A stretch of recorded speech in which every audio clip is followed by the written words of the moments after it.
اعوذ باللہ من الشیطان الرجیم بسم اللہ الرحمن الرحیم۔ عزیزان گرامی، اللہ وحدہ لا شریک قرآن مجید فرقان حمید میں ارشاد فرماتا ہے، ان اللہ یأمرکم ان تؤدوا الامانات الی اہلہا واذا حکمتم بین الناس ان تحکموا بالعدل۔ اور نبی اکرم صلی اللہ علیہ وسلم کا فرمان ذی نشان، الدین النصیحہ، دین خیر خواہی کا نام ہے۔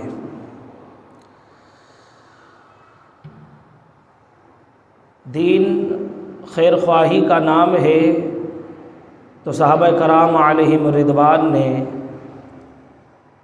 سرکار صلی اللہ علیہ وسلم سے پوچھا، عرض کی، یا رسول اللہ صلی اللہ علیہ وسلم لمن،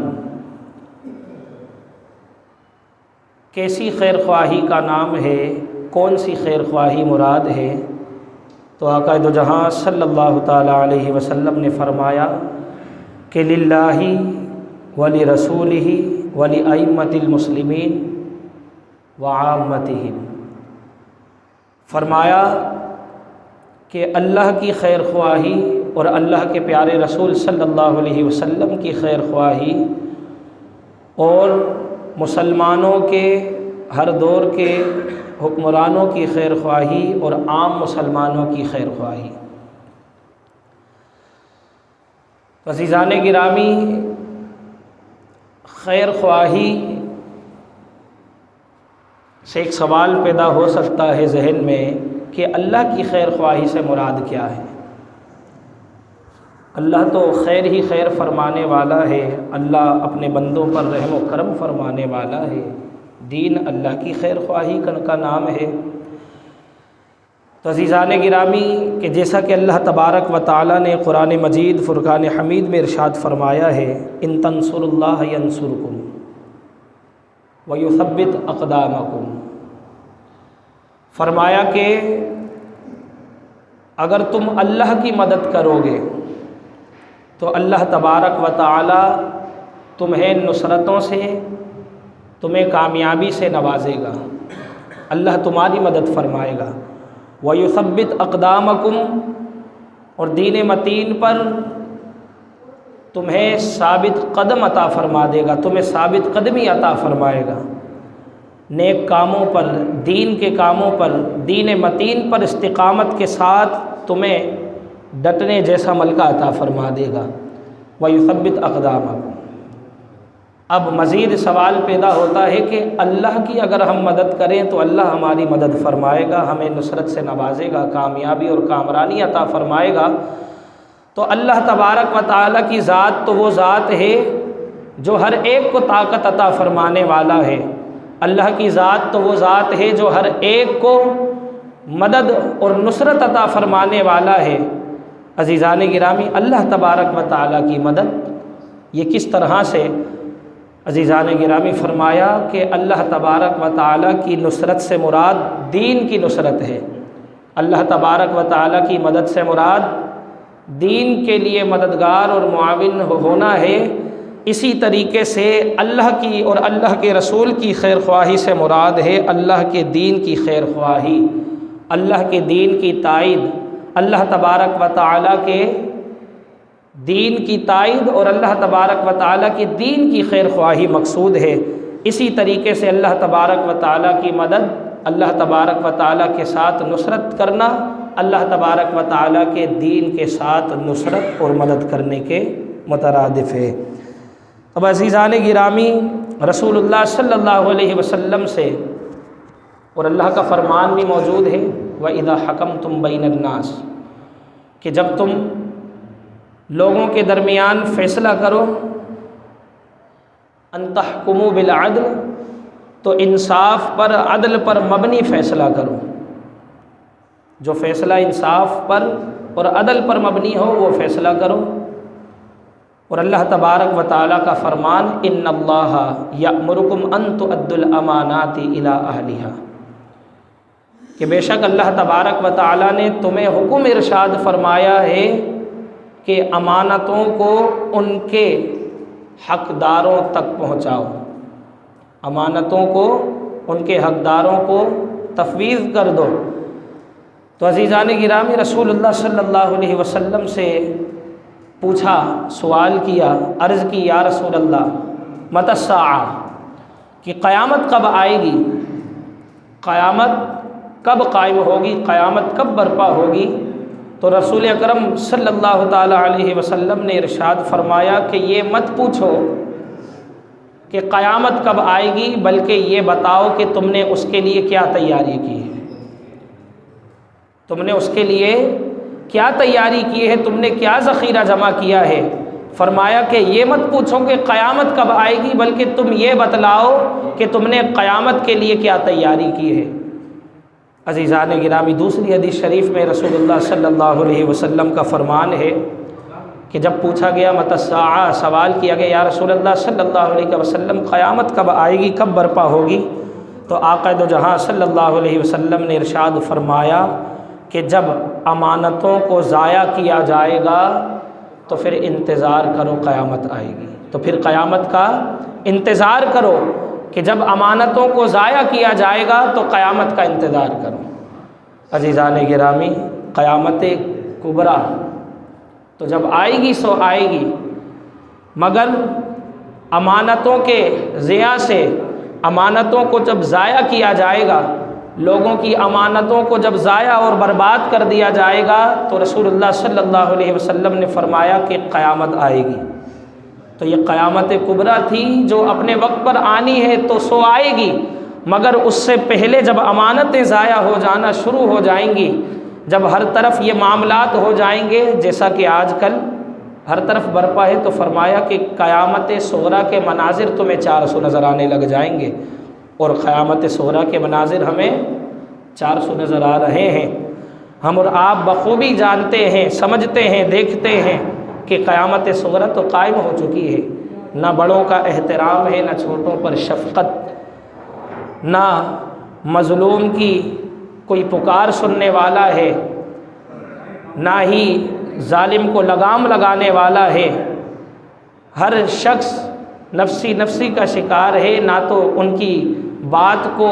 مد نظر رکھا جاتا ہے، نہ ان کی ریکویسٹ کو سنا جاتا ہے، نہ ان کی گزارشات پر کوئی عمل ہوتا ہے۔ درخواست پہ درخواست جمع ہوتی چلی جاتی ہے، مگر کسی انسان کا مسئلہ حل نہیں ہوتا۔ تو فرمایا کہ جس طریقے سے اللہ کی مدد کرنا اللہ کے دین کی مدد کرنے کے مترادف ہے، اسی طریقے سے الدین النصیحہ کہ دین خیر خواہی کا نام ہے، تو مطلب للہ ولی رسولہ ولی ائمۃ المسلمین وعامتہم، فرمایا کہ اللہ کے ساتھ خیر خواہی یعنی اللہ کے دین کے ساتھ خیر خواہی کا نام ہے، رسول اللہ صلی اللہ علیہ وسلم کے ساتھ خیر خواہی، اور ہر دور کے مسلمانوں کے حکمرانوں کے لیے خیر خواہی۔ عزیزان گرامی، اللہ تبارک و تعالیٰ کا فرمان ان اللہ یأمرکم ان تؤدوا الامانات، کہ بے شک اللہ نے ہمیں حکم فرمایا ہے کہ تم امانتوں کو ضائع نہ کرو بلکہ ان کے حقداروں تک ان امانتوں کو پہنچاؤ۔ اور جو اختیار ہے، امانت بہت زیادہ وسیع، امانت کا معنی بہت وسیع ہے، لیکن اہم اور جو افضلیت میں اور جو سب سے اہم معنی ہے امانت کا، عزیزان گرامی، وہ کیا ہے؟ وہ امانت اقتدار و اختیار ہے، وہ امانت امارت و خلافت ہے، وہ امانت حکومت ہے۔ عزیزان گرامی، ملک پاکستان میں ہر سال، ہر 5 سالہ میں ملک پاکستان میں ووٹ کاسٹ کرنے کا، ووٹ کا سلسلہ منعقد کیا جاتا ہے۔ 2024 میں بھی یہ سلسلہ ہے، اور پھر ووٹ دینے کا مطلب یہ ہوتا ہے کہ کسی شے کو یا چند افراد کو کے لیے لوگوں کو یہ موقع، عوام الناس کو، پبلک کو یہ موقع دیا جاتا ہے کہ وہ آئندہ 5 سالوں تک کے لیے کسی جماعت، کسی نمائندے کو کہ اپنی امانتوں کو ان کو تفویض کر دیں، ان کے سپرد کر دیں۔ اور عزیزان گرامی، اور ہمارے یہاں یہ ہوتا ہے کہ ووٹ دیتے وقت نہ کچھ سوچا جاتا ہے نہ سمجھا جاتا ہے، بلکہ مختلف چیزوں کا شکار ہو کر مختلف سوچ کو ذہن میں رکھ کر ووٹ کاسٹ کیا جاتا ہے۔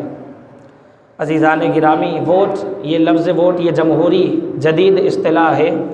اور اس کے قریب قریب معنی کا جو لفظ ملتا ہے رسالت مآب صلی اللہ علیہ وسلم کے زمانے میں،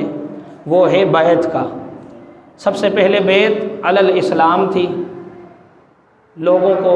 اسلام پر بیعت کرنا یعنی اسلام میں داخل کرنا۔ پھر اس کے بعد جب جہاد کا مقام آتا تو بیعت علی الجہاد ہوتی، لوگ حضور کے دست مبارک پر جہاد کی بیعت کرتے۔ اور پھر جب ہجرت کا مقام آیا، موقع آیا، تو بیعت علی الہجرت، لوگوں نے حضور کے ہاتھ پر بیعت کی، ہجرت کی۔ اور پھر اس کے بعد رسول اکرم صلی اللہ علیہ وسلم کے بعد جو بیعت کا سلسلہ ہوا، وہ بیعت امارت و خلافت تھی،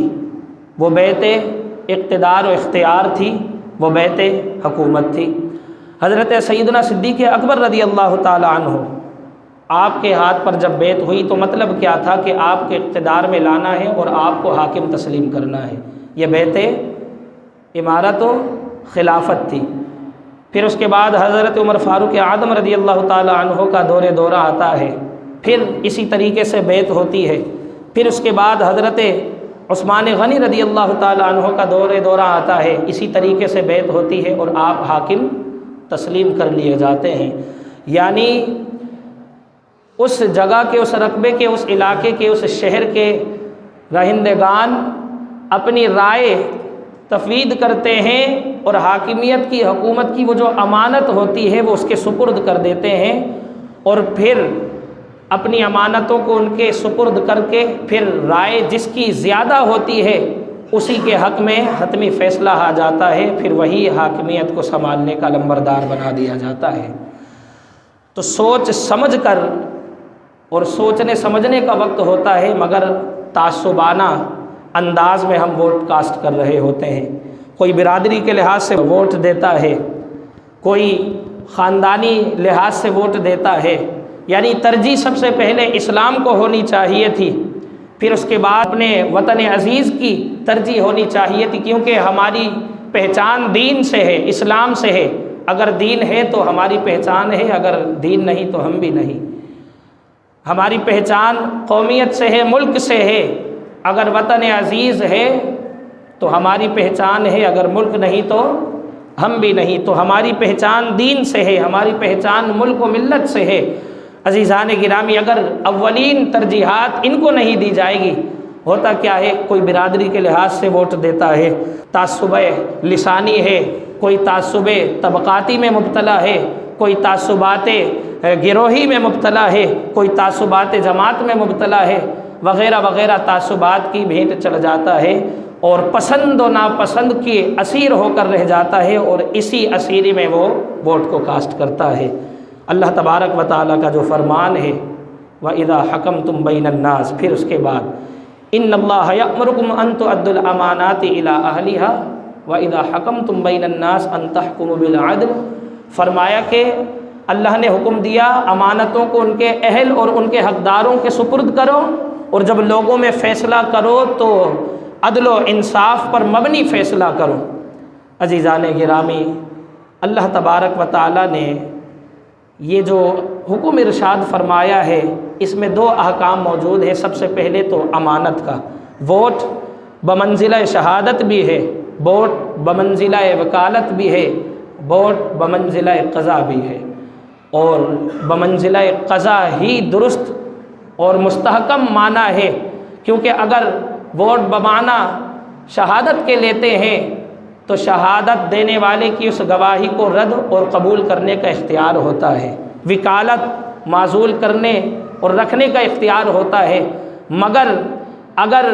یہ ووٹ بمنزلہ قضا میں اگر ہم سمجھیں اس بات کو، تو عزیزان گرامی، ووٹ کا مطلب یہ ہوتا ہے کہ آپ نے جس کے حق میں ووٹ کاسٹ کیا ہے، عزیزان گرامی، آپ نے اس کی حمایت کی ہے، آپ نے اپنی امانت کو، قوم کی امانت کو اس کے سپرد کیا ہے، اور آپ اس کے شانہ بشانہ کھڑے ہیں، اس کے حکم کے منتظر ہیں، اس کے حکم کے تحت ہیں، اس کے نظام کے تحت ہیں، وہ کالا کرے سفید کرے، عزیزان گرامی آپ اس کے ساتھ کھڑے ہیں۔ تو ووٹ سوچ سمجھ کر دیجئے، ووٹ سوچ سمجھ کر کاسٹ کیجئے کہ جو دین اسلام اللہ تبارک و تعالیٰ کے دین، یہ دین کے ساتھ مدد کرنا، اللہ تبارک و تعالیٰ نے فرمایا ان تنصر اللہ ینصرکم، تم اللہ کی مدد کرو، یعنی اللہ کے دین کی مدد کرو گے تو اللہ تبارک و تعالیٰ تمہاری مدد فرمائے گا، تمہیں نصرتوں کے تاج پہنائے گا، وَيُثَبِّتْ أَقْدَامَكُمْ، اور تمہیں ثابت قدمی عطا فرمائے گا۔ عزیزان گرامی، اللہ تبارک و تعالیٰ نے امانت کے حوالے سے بھی ارشاد فرمایا، فیصلے کے حوالے سے بھی ارشاد فرمایا، اور رسول اللہ صلی اللہ علیہ وسلم نے قرب قیامت کی علامات میں سے ایک علامت کو بھی بتایا، جب امانتوں کو ضائع کیا جائے گا۔ تو جب تعصبانہ سوچ میں ڈوب کر، لسانی ہو، وفاقی ہو، صوبائی ہو، یا دیگر کوئی سا بھی تعلق ہو، علاقائی تعصب ہو، اگر اس میں مبتلا ہو کر پسند و ناپسند کو دیکھ کر، عزیزان گرامی اگر ہم ووٹ کاسٹ کریں گے تو ووٹ کاسٹ کرنے کا مطلب یہ ہوتا ہے کہ آپ کو چند لوگوں کی درمیان بٹھایا جائے، چنیدہ بندوں کو رکھا جائے اور پھر آپ سے رائے مانگی جائے، تو آپ کا فرض یہ بنتا ہے، آپ کا حق یہ ہوتا ہے کہ آپ ان میں سے سب سے بہترین شخص اور بہترین نمائندے یا بہترین جماعت کا انتخاب کریں، چناؤ کریں۔ لیکن ہم تعصب میں ڈوب کر قوم، برادری، لسان، آج زبان بولنے والا اپنی ہم زبان کا ساتھ دیتا ہے، اگرچہ وہ حق پر ہے یا نہیں ہے۔ عزیزان گرامی، تو جو ووٹ کاسٹ کیا ہے تو پھر مطلب یہ ہے کہ میں تیرے ساتھ ہوں، تیرے سیاہ کے بھی ساتھ ہوں، تیرے سفید کے بھی ساتھ ہوں۔ عزیزان گرامی، میدان کربلا میں یزید پلیت نے امام علی مقام امام حسین سے کیا مانگا تھا؟ بیعت، ووٹ مانگا تھا، لیکن امام علی مقام امام حسین رضی اللہ تعالی عنہ نے 6 ماہ کے ننھے اصغر سے لے کر 18 سال کے نوجوان تک کو راہ خدا میں شہید کروانا پسند فرما لیا، مگر ایک فاسق، فاجر، ظالم اور دین سے دور شخص کے ہاتھ میں اپنا ہاتھ کبھی نہیں دیا، ایک ظالم کے ہاتھ میں ظالم کو ووٹ کبھی نہیں دیا۔ عزیزان گرامی، اپنے پورے گھرانے کو شہید کرایا، 72 رفقا آپ نے میدان کربلا کی اس سرزمین کو ان کے خون سے ان کو سیراب کیا،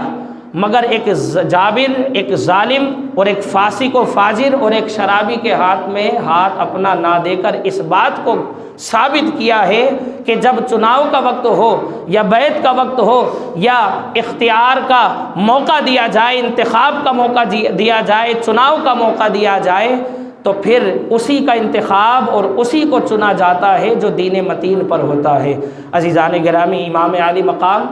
مسجد نبوی میں امام تھے، مصلی رسول پر آپ امامت فرمایا کرتے تھے، دین مصطفیٰ صلی اللہ علیہ وسلم کی تبلیغ کر رہے تھے، اور اس مقام پر، اس موقع پر جب یہ مقام آتا ہے تو آپ نے کبھی اس کے ہاتھ پر اپنا ہاتھ نہیں دیا، کبھی بیعت نہیں کی، کبھی اس کو ووٹ نہیں دیا، اور آپ نے اس سے جنگ کی، آپ رضی اللہ تعالی عنہ نے اپنے آپ کو بھی شہید کرا دیا، مگر ظالم اور فاسق اور فاجر کا ساتھ کبھی نہیں دیا۔ عزیزان گرامی، ختم نبوت پر ڈاکے ڈلے،